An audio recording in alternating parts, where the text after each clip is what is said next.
Para muitas pessoas, eu estou cometendo um sacrilégio, um verdadeiro pecado, mas é isso mesmo. Eu não invisto em imóveis e vou mostrar para vocês por quê. Aqui nesse vídeo eu vou dizer quais são os 7 motivos pelos quais eu não invisto em imóveis.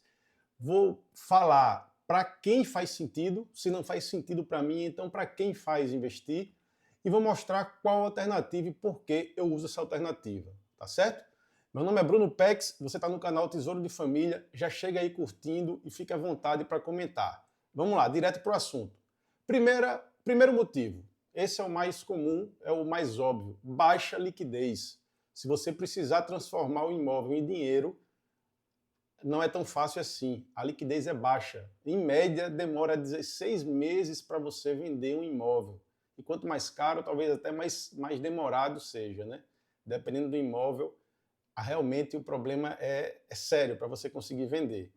Segundo, o processo de compra e venda é burocrático. Você tem que anunciar, receber visitas, negociar, participar ou dar documentação para o financiamento do comprador, mexer com escritura, advogado muitas vezes. Então é muito trabalhoso, muito burocrático o processo de compra e de venda, ok?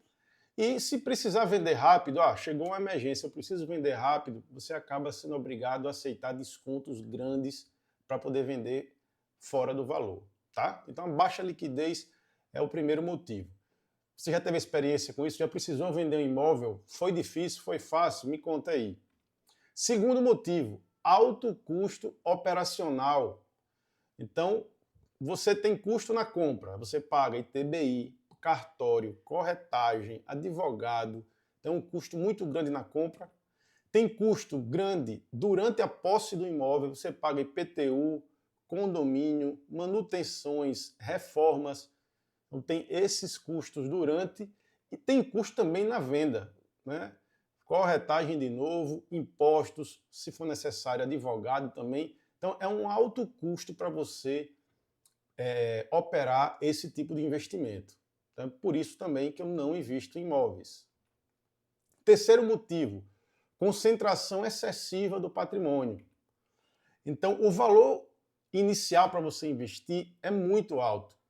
E, consequentemente, você acaba diversificando pouco a sua carteira de investimentos, certo? Claro que eu estou falando aqui para investidores pequenos e médios. Para investidores bilionários, multimilionários, que um imóvel representa 1%, um centésimo da carteira dele, não tem problema. Mas para meros mortais como eu e você, um imóvel representa já um percentual muito grande da carteira, diminuindo a diversificação. E aqui na metodologia de investimento do Tesouro de Família, a gente não deixa que um ativo só represente mais do que 20% do patrimônio. 20% é o limite. E, claro, o meu imóvel, a minha residência é um imóvel próprio. Então eu já tenho grande parte do meu patrimônio imobilizado nesse tipo de investimento. Então se eu pegar e investir em outro imóvel para a minha carteira de aposentadoria, eu vou estar concentrando ainda mais. Beleza? Faz sentido para você? Diz aí se eu estou falando besteira, se faz sentido para você, se você já teve experiência. Vamos lá. Quarto motivo, a renda quase ativa. A gente, na nossa filosofia de investimento, a gente trabalha com renda passiva. A gente usa o nosso tempo para nos aperfeiçoarmos e melhorar a nossa capacidade de gerar receita. A gente não quer ter trabalho com os nossos investimentos. E no imóvel, você precisa lidar com inquilinos, cuidar dele no período de vacância, tem manutenções e reformas constantes, antes, durante e depois, ao momento que você aluga. Tem inadimplência. Quando há inadimplência, você precisa muitas vezes passar por um processo de cobrança e até o estresse de um processo de despejo. E, de novo, aqui também, como eu já falei antes, o processo de operar com esse investimento é muito complexo. Anuncia, recebe visitas, negocia, financiamento de comprador. Então, isso também dá muito trabalho. E os nossos investimentos para aposentadoria, a gente não quer ter trabalho, certo? No caso da gente, imóveis e imóveis para alugar, ou então comprar e vender imóveis, não é a nossa atividade. Se a nossa atividade for essa, se o meu trabalho for ter meus imóveis e montar uma imobiliária minha para gerenciar esses imóveis, beleza. Essa é a minha atividade, é a minha renda ativa. Mas como investimento em renda passiva, para mim, não faz sentido, certo? Principalmente para pequenos e médios investidores. E aí tem a novidade aí, novas regras tributárias que estão chegando aí em 2026. O imposto de renda agora não tem como escapar. A Receita Federal vai fazer cruzamento da sua declaração de imposto de renda, da declaração do seu inquilino, e não vai poder escapar de pagar imposto de renda.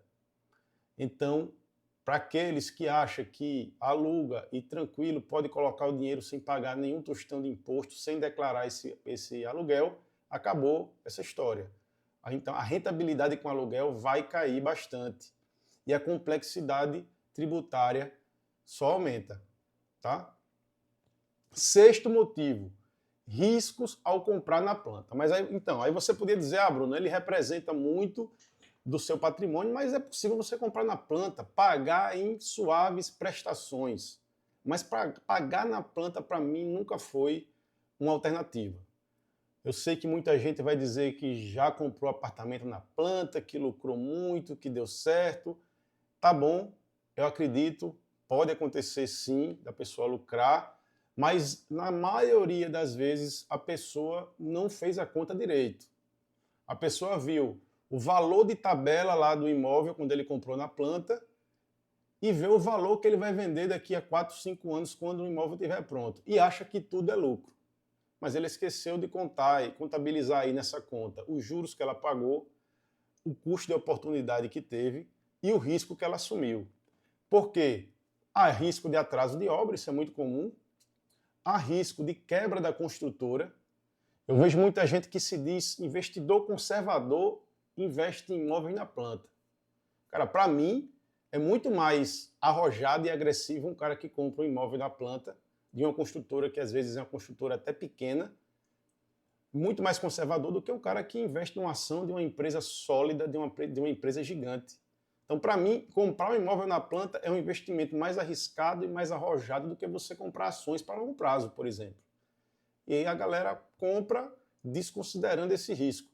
E acontece muito quebras de construtora ao longo do tempo. Aqui na minha cidade, eu moro em Maceió, durante o tempo aí, desde aquele boom dos imóveis lá em 2006, 2005 até hoje, a gente já viveu aqui várias quebras de construtoras e vários prédios aí, só os esqueletos em pé. E o principal, como quem segue o canal aqui já percebeu, eu tenho fobia de pagar juros. Eu morro de medo dos juros trabalhando contra mim. Eu gosto de juros jogando no meu time. Os juros, eu gosto de receber juros, nunca de pagar. Então eu já tive oportunidades em que eu peguei a tabela, olhei lá as propostas de pagamento, aí tinha lá correção pelo INCC, que é um índice que pode variar, a gente não tem controle por ele, em cima dele, não é um índice fixo. Então pode, de repente, disparar a inflação da construção durante o financiamento das obras e você ter que pagar muito mais do que previa. Ou então você entra em outro financiamento. Às vezes tem obra que é possível ser financiada por um banco, você vai pagar juros de financiamento. Enfim, pagar juros é contra a minha religião. Eu não pago juros, tenho fobia de pagar juros, e aí é mais um dos motivos pelos quais eu não acho que assumir o risco de comprar na planta vale a pena, certo? Me diz aí se faz sentido. Você já comprou apartamento na planta? Conta aqui a sua história, diz se teve sucesso, se não teve. Se você fez essa conta certinha aí, você contou quanto de juros você pagou, você contou o custo de oportunidade que você teve para entregar esse dinheiro na mão da construtora em vez de investir em outra coisa? Conta aqui pra gente, que vai ser interessante saber algum caso concreto. E o sétimo motivo é o custo de oportunidade. Como eu já falei aqui, eu já até falei. Então, a baixa liquidez aumenta esse custo de oportunidade. O que é o custo de oportunidade? É você ter liquidez, ter a capacidade de pegar esse dinheiro, para aproveitar alguma outra oportunidade de investimento. E de cara, a grande oportunidade de investimento que a metodologia da gente de investimento tem é o rebalanceamento da carteira, rebalanceamento natural da carteira. Porque a gente investe, tem vídeos aqui falando sobre a nossa metodologia de investimento, eu vou deixar o link na descrição. A gente investe basicamente em ações de empresas lucrativas, fundos imobiliários de alta qualidade e títulos de renda fixa. São esses 3 investimentos. A gente coloca um percentual da carteira em cada um deles. E à medida do tempo, tem hora que as ações sobem demais, então os meus novos aportes vão para o outro tipo de ativo. Tem horas que a ação cai, aí o meu aporte e meus novos investimentos vão para as ações. Isso daí é um rebalanceamento que a gente faz ao longo do tempo. Eu não gosto de vender ação para rebalancear, nem vender fundos imobiliários para rebalancear. Eu faço o rebalanceamento com novos aportes e com os dividendos, e às vezes com a venda de alguns títulos de renda fixa de alta liquidez, mas não faço vendas para balancear. No entanto, eu consigo balancear com aportes e com os dividendos. Quando eu tenho um imóvel, aquele valor está todo imobilizado nele, eu não tenho como rebalancear isso, porque ou eu vendo o imóvel todo ou eu fico com ele. Então, já para mim, já é uma perda de oportunidade, já é um custo de oportunidade aí. Então, são esses 7 motivos. Me conta aí se faz sentido para você o que eu falei, se eu realmente estou cometendo um sacrilégio falar que eu não invisto em imóveis. Mas, como tudo na vida, quase tudo na vida, não existe uma verdade absoluta. Sempre há situações e situações. Para quem faz sentido investir em imóveis? Eu acho que faz sentido para pessoas jurídicas com grandes carteiras. O cara que tem uma grande carteira de imóveis faz sentido porque o imóvel vai representar, cada imóvel vai representar pouco na carteira e, no caso da PJ, com essas novas regras do imposto de renda, ela vai pagar também menos imposto de renda em cima dos aluguéis. Faz sentido também até para pessoas físicas, se quiser, mas que o imóvel não represente uma grande parcela da sua carteira. Então não adianta você ter uma carteira de 500 mil reais e um imóvel que você tiver representa 400 mil reais da carteira. Então você vai ter aí 80% da carteira num ativo só.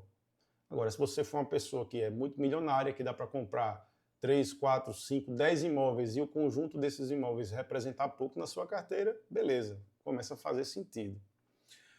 Faz sentido também para quem tem estrutura para gestão profissional, que aí vai ser aquelas PJs lá, ou às vezes são grandes investidores, pessoas físicas que montam até imobiliárias familiares, imobiliária particular para gerenciar os imóveis, pode fazer sentido.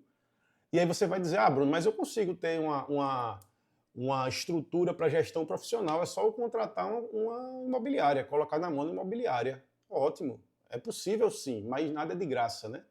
Então você já vai ter que pagar imposto de renda agora alto, não tem como escapar, a partir de 2026.